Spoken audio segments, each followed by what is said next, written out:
writing hack, we'll give you 2 easy ways to structure a vision statement. So first of all, what is a vision statement? A vision statement simply presents the future that you see to people who can't yet picture it. So a vision statement can come in many different forms.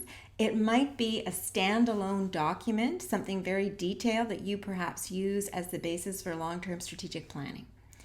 It could also be as simple as a one-pager that you use to present your vision to the team and start a discussion about what that future looks like.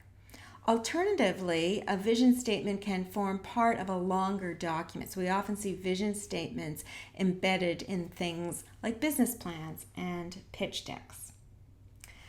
So however your vision statement is formed, it can follow a couple of very basic patterns. The first pattern I call here to there.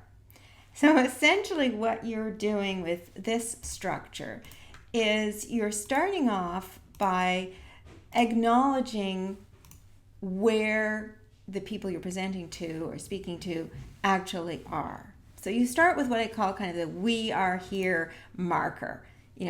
This means acknowledging what we've achieved, what opportunities are presenting themselves, as well as problems that are perhaps crying out for a solution. So the thing to note about this structure is that when you paint the "we are here" description, you don't necessarily need to problematize the present. So your vision may not be escaping from a building that's on fire. You don't necessarily need to emphasize the problems, but you do need to acknowledge where you are, what the limitations are, and maybe how you're going to stretch those horizons. So then you want to take people to the destination. And this is really important. You see the vision. The people that you are speaking to or writing to don't have that vision. So your job then is to paint it in great detail. So tell us then, as your audience, what our experience is going to be like when we get there. What will the world look like? How will our experience be different? And how will we feel and think differently? You also want to show what the greater impact is of arriving at that destination. What future possibilities does it open up, for instance? Now, a vision statement is not a strategic plan, but especially for those skeptics in the crowd who might be saying, yeah, all that sounds pretty airy-fairy to me, it's also good to point in some way to what I call a connector road. So this may be just a bridle path at the moment, just a rough path that you can see through the woods. But you want to give folks some sense of how we'll get there. So provide some rationale for having confidence in the journey. Some why as to why people should follow you. So that's the here to there structure. Very straightforward. Another approach is more, we might say, of an appeal to the imagination. And this I call the there to here structure. So in this structure, you start with the destination. And you use these 2 magic words, imagine that. And so your job when you use this structure is to really paint this very detailed, very descriptive, and absolutely tantalizing image of the future. This is where stories can play a big role.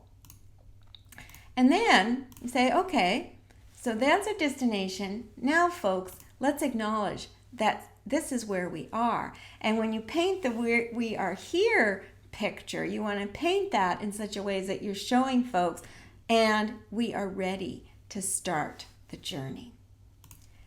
Also, good for those skeptics to indicate some kind of what I call the connector road, so indicating some path forward. But then you can do this again in a very positive way, saying all signs are pointing in this direction. So really showing that, where we are here is priming us to get to our destination, and that we can already see some signs about how to get there. So not creating a strategic plan, because a vision is not a strategic plan, but giving folks some sense that, oh, I can see that there is a road forward. This visionary is worth following. Now, how do you decide which of these 2 basic patterns to use? or maybe some variation of the two of them, well, you need to think about your audience. So some key questions to ask are, how comfortable is the audience with where they are? Do you really need to dislodge them, really shake them out of their comfort zone, or do you need to do that maybe in kind of a gradual way?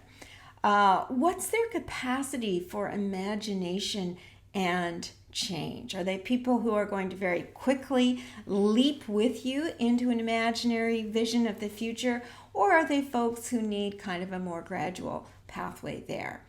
And the last one is so important, of course. What prior intelligence do they have about you and your vision? Is this something that's brand new to them and could be shocking? Or is it something that they've already had, in fact, glimmers about? And so you just need to guide them gently toward it and flesh them out. So however you look at it, your ability to create a compelling vision is absolutely essential to taking your organization to the next level. It's essential to your role as a leader. So I hope that these couple of tips help you out this week.